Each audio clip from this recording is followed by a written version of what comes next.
Okay, session 645, and I'm going to read a little that Rob was saying here.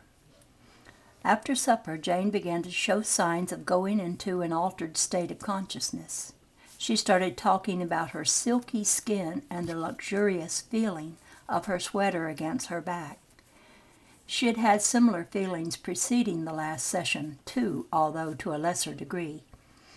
Now, her already acute hearing began to magnify sounds, the rustle of cellophane as she opened a pack of cigarettes, the quality of my voice as I talked to our cat, Willie, the noise of my handling the newspaper. But words are such poor things to describe the effects, she said more than once. They're too trite. Her situation reminded me of several transcendent states she had achieved during the last year. So I suggested she go along with it. Jane said she preferred to hold the session. She went into the living room to read and found the magazine she picked up heavier than it should be. Gradually, her perception of the beauty in ordinary things became considerably heightened. She planned to turn her easy chair around so that she could look out at the street lights, but instead she found herself admiring the bookcase that the chair already faced. By now her voice had acquired a hard-to-define, richer quality, joyous but subdued. For a while she just sat there, exclaiming over her surroundings. Willie, our cat, jumped up into her lap. He became especially beautiful, Jane told me. When she stroked him, his fur felt marvelously smooth and alive. On inspiration, she simultaneously stroked the air beside Willie with her other hand, and found that sensation to be almost as rich. We had a snack, then Jane moved to her rocker. While we waited for Seth to come through, she stared wonderingly about the room, her eyes much darker than usual. Everything looks so great, you, the room, Willie, but I think I can have a session. I want to. Late in the session, Seth commented upon her state of expanded awareness. Good evening. Good evening, Seth. Dictation. As you examine the contents of your conscious mind, it may seem to you that you hold so many different beliefs at different times that you cannot correlate them. They will, however, form into clear patterns. You will find a grouping of core beliefs about which the others gather. If you think of these as planets, then your other ideas orbit about them. There may be some invisible beliefs, and there may be one or two invisible core beliefs. These, following the analogy, would be hidden behind the other, brighter, more obvious planets, and yet would show their presence through their effects upon your relationships with all of the other visible core beliefs in your planetary system. Questions you cannot seem to answer as you study your own ideas, for example, may lead you to suspect the existence of such invisible core beliefs. Let me emphasize that they are consciously available. You can find them through the approaches mentioned earlier, working from your feelings, or by beginning with the beliefs that become more readily available. This subject leads to what I will call bridge beliefs. And again, Rupert received some information on this topic ahead of time for his own benefit. As you examine your ideas, you will discover that even some apparently contradictory ones have similarities, and these resemblances may be used to bridge the gaps between beliefs, even those that seem to be the most diverse. Because you are the individual who holds the beliefs, you will stamp them, so to speak, with certain characteristics that you will recognize. These aspects will themselves emerge as bridge beliefs. They contain great motion and energy. When you discover what they are, you will find a point of unity within yourself from which you can, with some detachment, view your other systems of belief.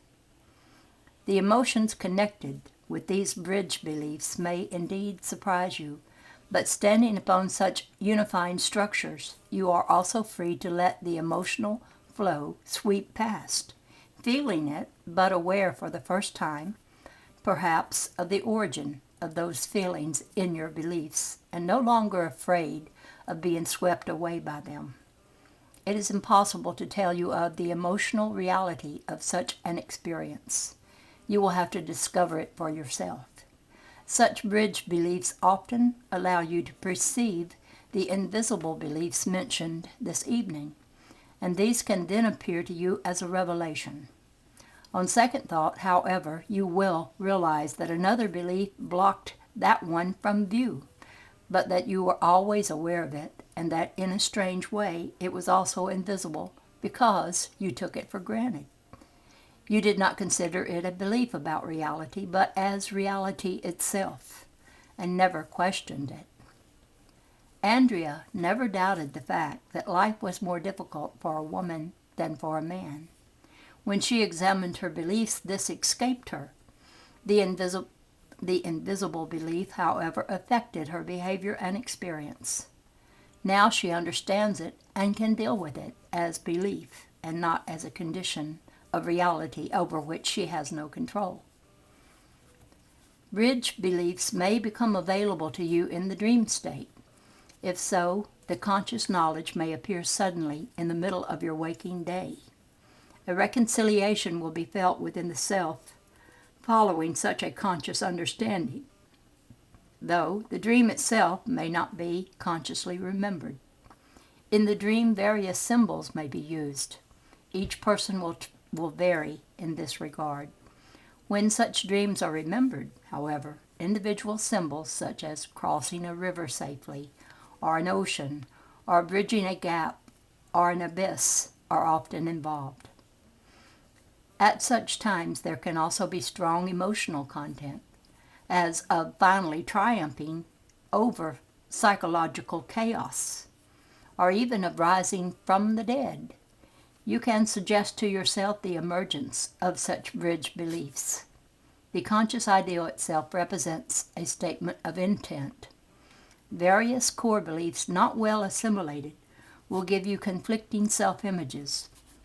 Now, there is a difference between freely experimenting with and enjoying various styles of dress, attitude, and behavior, and finding yourself lost in a compulsion to change your appearance, attitude, and behavior. The latter usually involves contrary core beliefs that are alternately pulling you one way and then the other.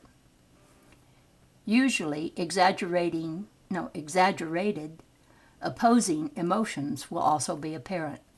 Once you understand this, it is not difficult to look at your beliefs, to identify these, and to find a bridge to unite the seeming contradictions.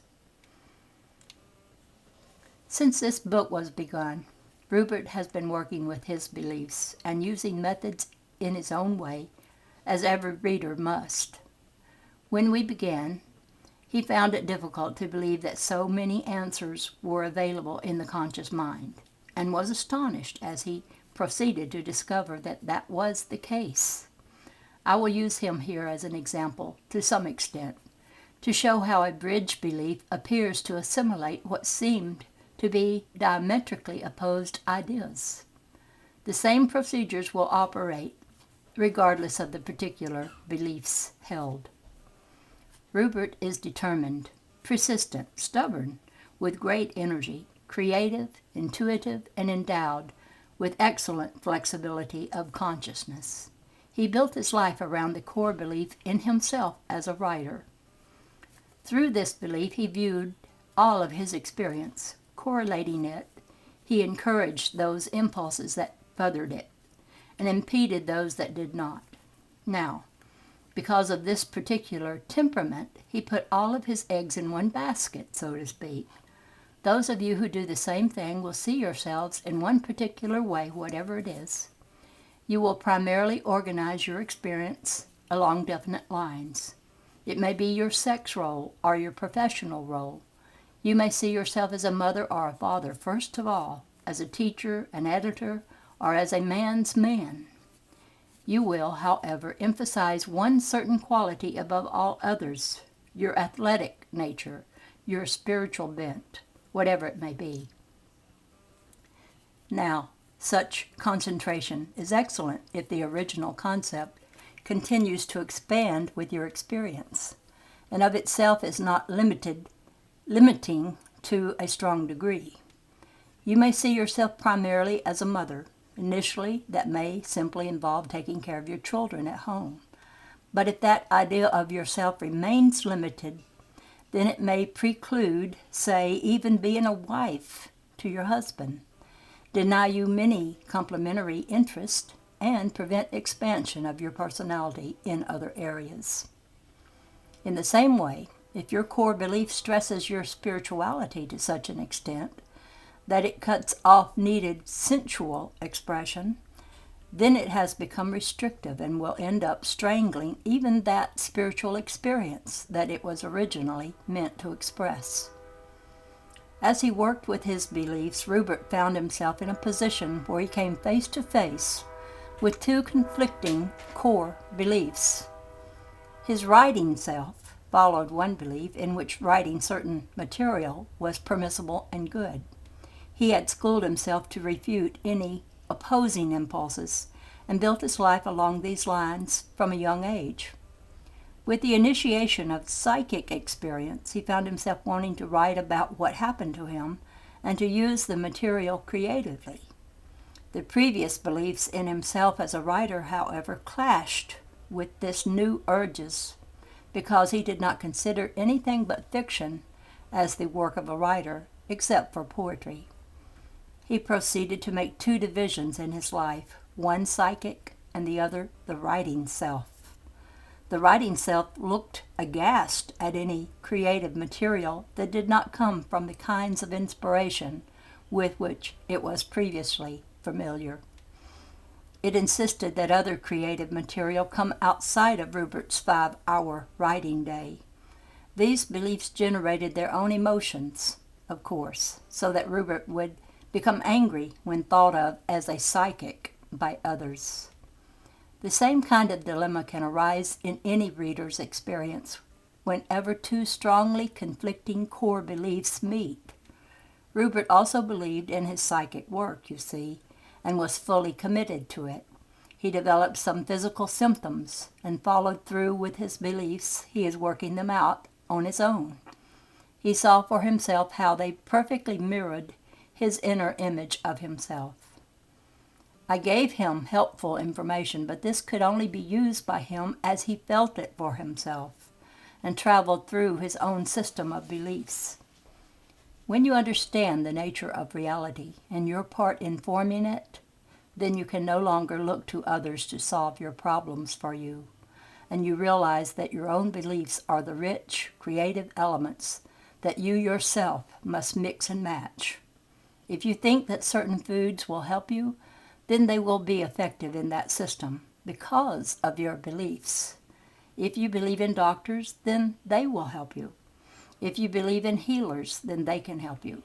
But all of those aids are only temporary at best. Rupert was in a position where he realized that he accepted the fact that he formed his own reality and that there were physical aspects of it that disturbed him deeply. He also understood that he could not use me as a crutch. Dialogue 639 is now a book, just completed, but it also represented a movement of the self through a question and answer format, through which Rupert recognized and faced many diverse beliefs. Each reader can utilize the same method whether or not artistic achievement is also involved, through objectifying personal beliefs in a dialogue form. This also happens frequently in the dream state when you allow your natural creativity so much freedom. Often there are dreams in which you are two separate people, either strangers or familiar, each asking questions of the other. The day Rupert received the advance information on bridge beliefs, the obvious suddenly became clear. The writing self was finding itself more and more hampered unable to use excellent material because of its limited beliefs. It focused so defensively on its own material that it was hampering its flow of creativity, while the unacceptable aspects of Rupert merrily went out creating other books, not even including my own. Rupert found himself bargaining with the early writing self and suddenly said, "What am I doing?" His core belief in himself as a writer, he saw, was really highly constrictive. He had not realized that before.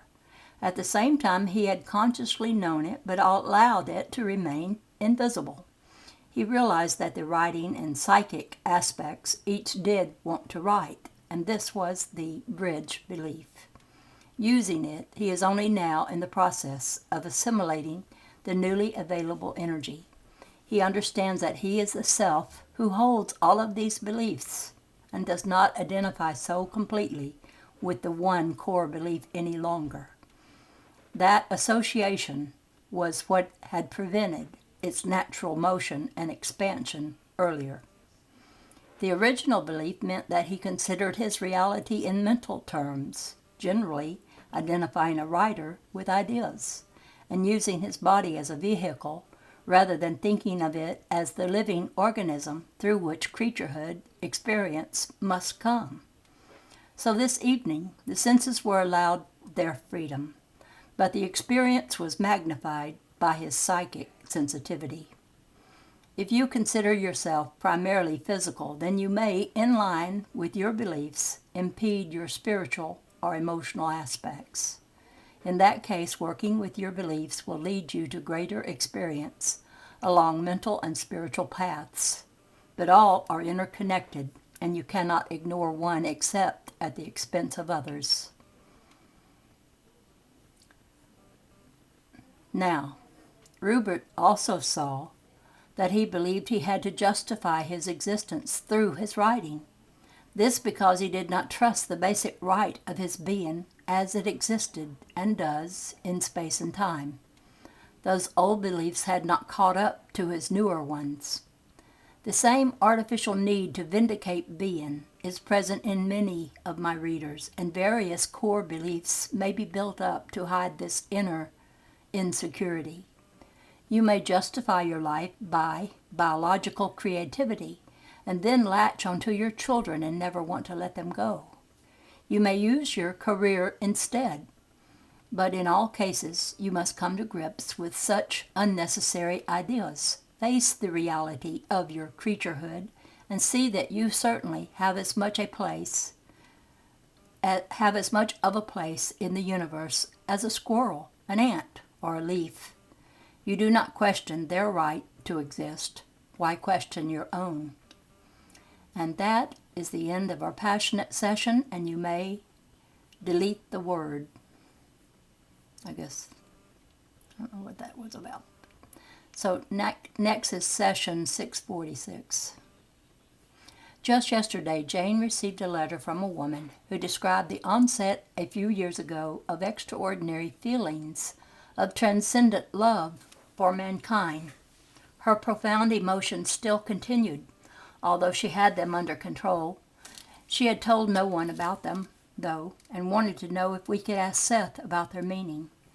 In addition, she had recently received a medical verdict about the certainty of her death within a year or two. Aside from her sympathetic response, Jane found the letter evocative of some of her own psychic experience and asked me to put it to our Seth notebook for an answer. We felt that Seth's reply would be of interest to many. For the same reason, at the end of the session, we're including a local resident's experience with a certain set of beliefs. Jane was tired after supper, so I didn't ask her about having a session. Then at about 9 o'clock, a neighbor couldn't get her door unlocked and asked us for help.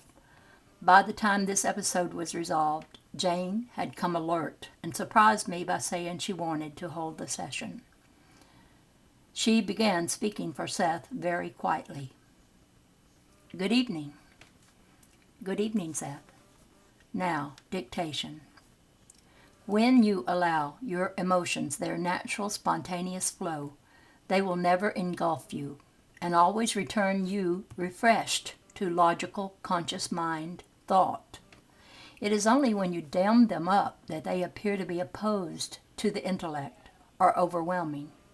It is of the utmost importance, however, that you understand the power and directing nature of your conscious mind, for otherwise you will believe yourself to be forever at the mercy of conditions and situations over which you feel you have no control. Again, while the conscious mind is meant to direct the flow of your experience through your beliefs and to materialize them, the actual mechanics are taken care of automatically by other portions of the self.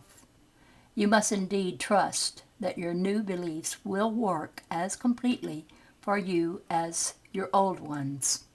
It may seem that your religious beliefs have little to do with your health or with your day-to-day experience. Those of you who have left organized religions may feel relatively free from what you consider to be the adverse connotations of original sin and the like. Yet no one is free of belief of any kind in that area. Indeed, a belief in atheism is a belief.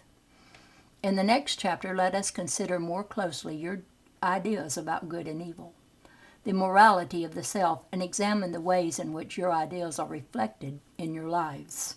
End of chapter. A note to the woman whose letter you have there. Give us a moment.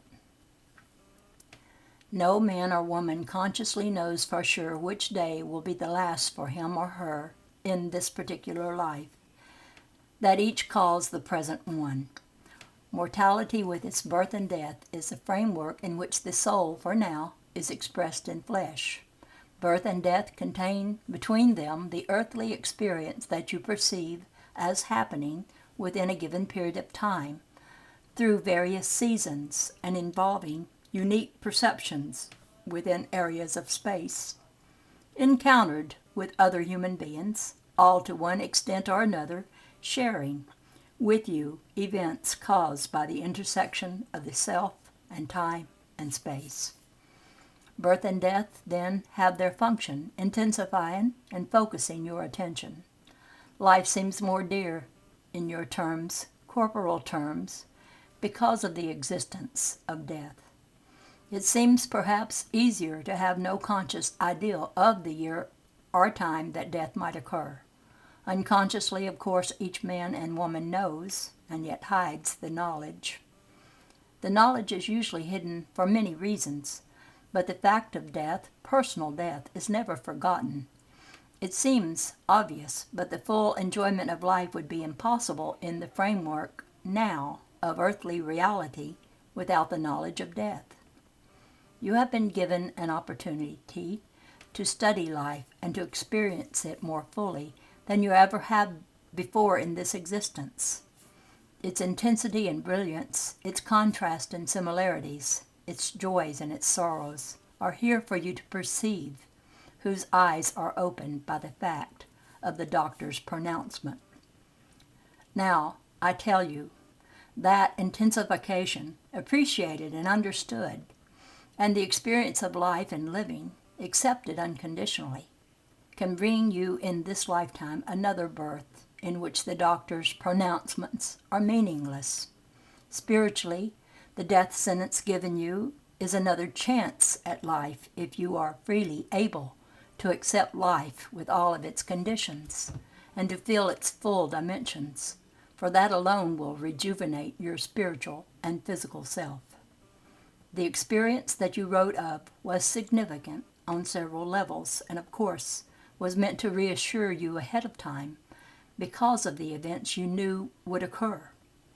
The experience was to inform you emotionally and spiritually of the great meaning of each individual, portray the lovely brilliance that is within each human being, and let you know that the integrity of the self and the soul exists beyond the possibility of annihilation, as you yourself will continue to exist regardless of which path you choose to take. dying within 2 years, or living physically on for many more. In other words, you will continue to exist and be fulfilled within that love you sensed. You felt before, unconsciously, that you were drifting and that life had little meaning. Beneath the surface of events, you felt unfulfilled and felt that you had great courage and abilities with never a chance to use them, and no heroic episodes then to rouse you to fuller understanding, and no real impetus to lift you or to bring excitement into your days.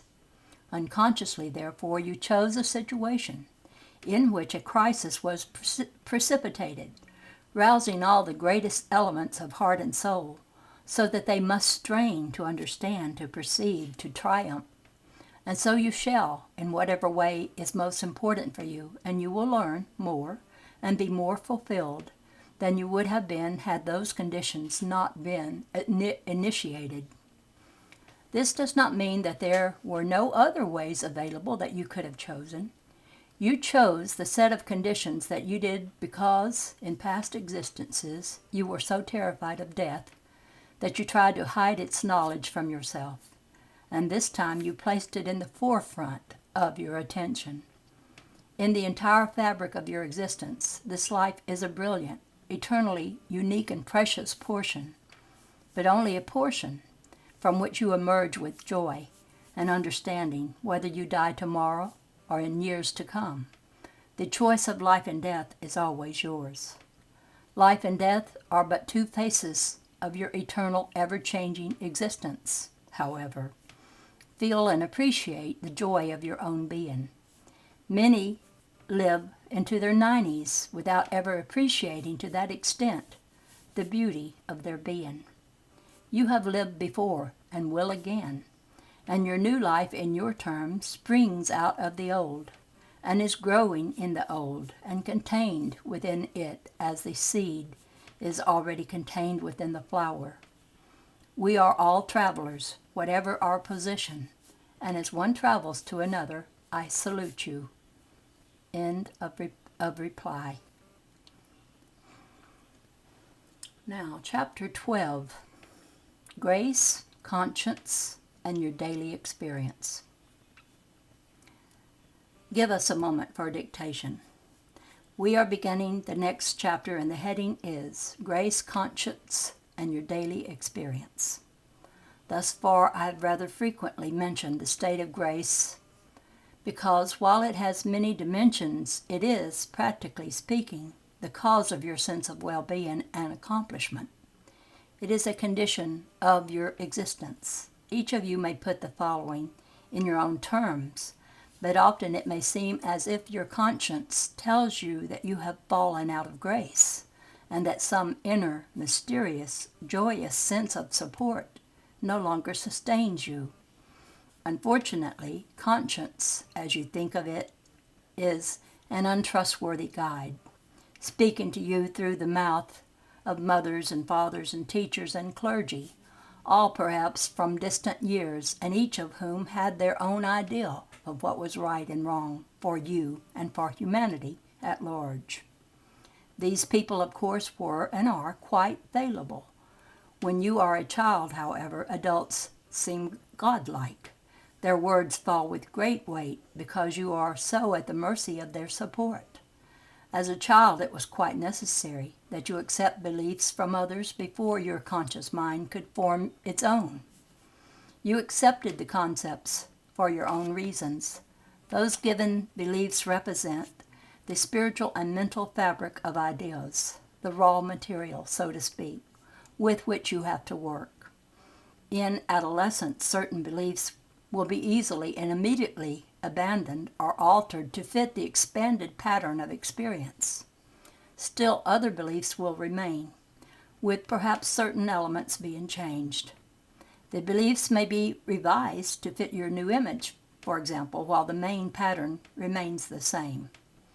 Let us consider the ideal of original sin, all of the colorful forms it may take within your body of concepts, and the ways in which these will affect your behavior and experience. The concept itself existed long before Christianity's initiation, and was told in various forms throughout the centuries and in all civilizations. On the side of consciousness, it is a tale symbolically representing the birth of the conscious mind in the species as a whole and the emergence of self-responsibility. It also stands for the separation of the self who perceives and therefore judges and values from the object which is perceived and evaluated. It represents the emergence of the conscious mind and of the strongly oriented individual self from that ground of being from which all consciousness comes. It portrays the new consciousness seeing itself unique and separate, evolving from the tree of life and therefore able to examine its fruits, to see itself for the first time as different from others, like the serpent who crawled upon the surface of the earth. Man came forth as a creature of distinctions. In so doing, he quite purposefully detached himself, in your terms now, from the body of his planet in a new way. A part of him very naturally yearned for that primeval unknowingness that had to be abandoned, in which all things were given. No judgments or distinctions were necessary, and all responsibilities were biologically foreordained. He saw himself as rising above the serpent, which was a symbol of unconscious knowledge. Yet the serpent would always mystify and attract man, even though he must stand upon its head, symbolically speaking, and rise from its knowledge. With the birth of this consciousness came conscious responsibility for the fruits of the planet. Man became the caretaker. Now, that is the end of dictation. You may or may not, as you wish, include the following as a part of the book. As soon as your friend began reading his book on health foods, he received, or presented himself with, an excellent example of the way in which beliefs work. If he realizes this now, the experience can be invaluable. If certain foods are good, then other foods must be bad. If he had a symptom after eating specific items, then he avoided those. Before he read the book, the idea would not have occurred to him in that context.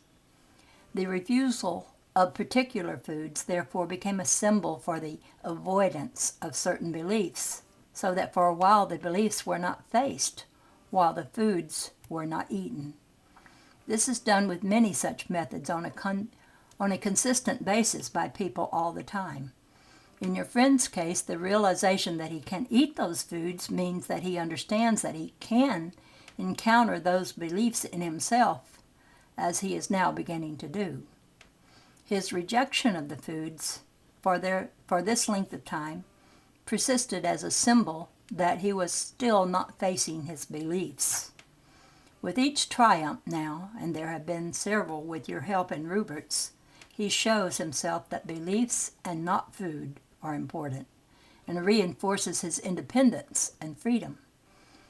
He has read a book that discusses massaging the feet in relationship with affecting reflexes in the body. Now, the natural consideration given to the body during such therapy is highly beneficial because the body's rights are taken into consideration, without the value judgment of right and wrong carried by the health food.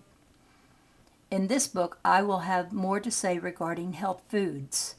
The less contaminated your food, for example, the better off you are, but not if you believe that the body, in its wisdom, cannot handle the ordinary foods with which you are provided. Natural massage is of great value, particularly when done by another with healing intent. It will not solve inner problems. It is not an answer in itself, but it can help in promoting relaxation momentarily. The reflexes mentioned do exist. If the proper inner attitude is maintained, such massage can be of good value.